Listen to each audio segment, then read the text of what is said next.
السلام عليكم ورحمة الله وبركاته. ازيكم حبايبي؟ عاملين ايه؟ يا رب تكونوا بخير جميع متابعيني من جميع انحاء الوطن العربي.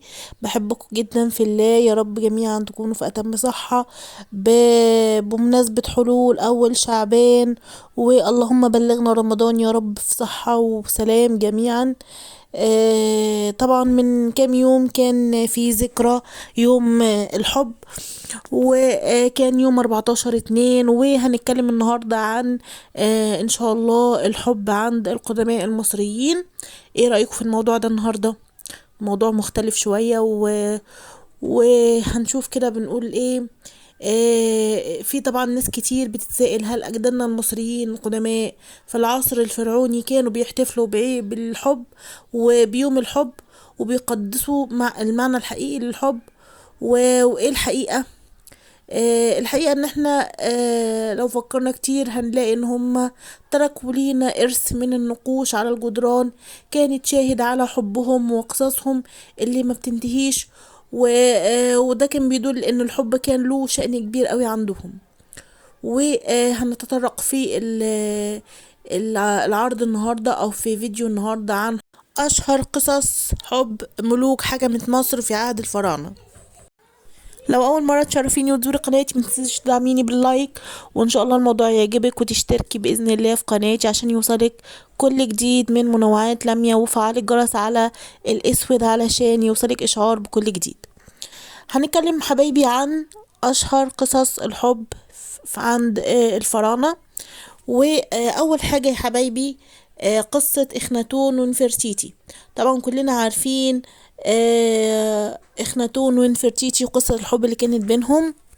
ظهرت يا حبايبي العلاقة الرومانسية القوية بين اخناتون ونفرتيتي من خلال آثار العديد من المنحوتات والنقوش اللي تصور مشاهد نفرتيتي وزوجها أثناء أداء المهام اليومية كعائلة، مثل إعداد الطعام والرقص والغناء الموجود على جدران المعابد والمقابر الخاصة بيهم. وبيعتبر إخناتون من أكبر الفراعنة اللي أحدثت تغيير كبير في الناحية الدينية، حيث دعا للتوحيد وعبادة الشمس إله واحد. ويعتبر زوجته نفرتيتي واحدة من أجمل النساء على الإطلاق، كما أكد المؤرخين. تاني حاجة يا حبايبي هنتكلم عنه مين؟ رمسيس التاني ونفرتاري. تؤكد الزخارف اللي وجدت على جدران مقبرة الملك نفرتاري على مدى عاطفة زوجها رمسيس الثاني نحوها، وعلى مدى الاحترام العميق والتبجيل الذي كان يقدمه في سبيل إسعادها. وتعتبر تلك القصة من أشهر قصص الحب في مصر القديمة. كما يعتبر زواج رمسيس الثاني والملكة نفرتاري كان له صدى كبير قوي في كتب التاريخ وفي حية ملوك الفراعنة. وعلى الرغم من أنه كان لرمسيس العديد من الزوجات، لكن كانت الملكة نفرتاري تحوز على مكانة خاصة في قلبه، كما أنها تعتبر الزوجة الأولى ليه. وممكن يا حبايب قلبي إن احنا نشوف الحب ده من خلال اللي قام بيه رمسيس بعد وفاة نفرتاري. ليه؟ عمل إن هو خصص موارد هائلة ورعاية واهتمام للمعبد الخاص بيها، للتأكد من أن ذكرى زوجته الأولى لم تنسى أبدا.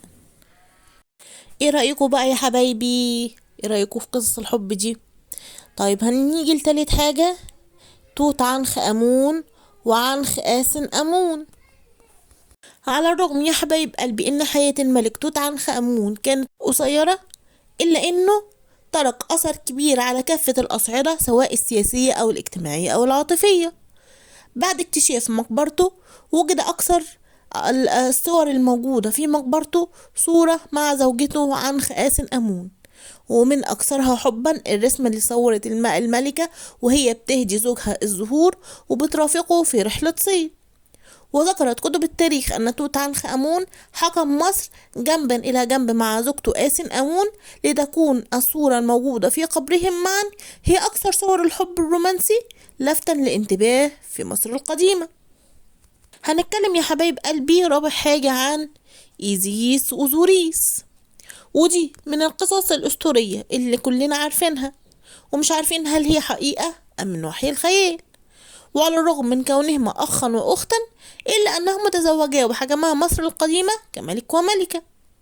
أسطورة إيزيس وأوزوريس هي القصة الأكثر تفصيلا وتأثيرا ضمن الأساطير الفرعونية. وبتدور القصة حول جريمة قتل الإله أوزوريس فرعون مصر. وعقب الجريمة قام قاتل أوزوريس وهو أخوه ست باغتصاب العرش في الوقت ذاته ضربت إيزيس الأرض سعيا وبحثا عن جثة زوجها حتى عثرت عليها في جبيل، ولكن ست أفلح في سرقة الجثة وقطعها إلى 42 جزءا ووزعها على أقاليم مصر. لكن يا حبايب قلبي إيزيس ما استسلمتش وتمكنت من جمع أشلاء زوجها فحبلت وولدت إيزيس بعد ذلك ولدا هو حورس، وأصبح أوزوريس ملكا في مملكة الموتى. اللي بقى من القصة بيتمحور حول حول حورس الطفل الناتج عن اجتماع إيزيس وأوزوريس، واللي كان في بدء الأمر مجرد طفل ضعيف تتولى أمه حمايته حتى أصبح منافس ست على العرش. وانتهى صراع ست مع حورس الذي غلب عليه العنف بانتصار حورس، مما أعاد إلى مصر النظام الذي افتقدته تحت حكم ست.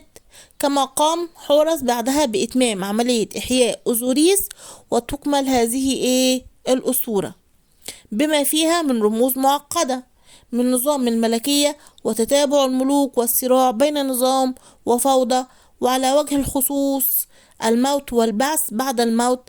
علاوة على ذلك توضح الأسطورة السمات المميزة لكل شخصية في الآلهة الأربعة. محور القصة هو كيف أن كثيرا من العبادات في الديانات المصرية القديمة يرجع أصلها إلى هذه الأسطورة. ودي يا حبايبي كانت قصص حب لملوك حكمت مصر. وطبعا احنا في ايامنا دي دلوقتي بقى الزمن غير الزمن والحال غير الحال، الناس بتحتفل يوم الحب ده وكل واحد على طريقته، اللي بيجيب ورد واللي بيجيب شوكولاتة واللي بيجيب اخر حاجة كانت منتشرة من كام يوم الزوج اللي اهدى زوجته دجاجة وزجاجة من الزيت احتفالا بيوم الحب.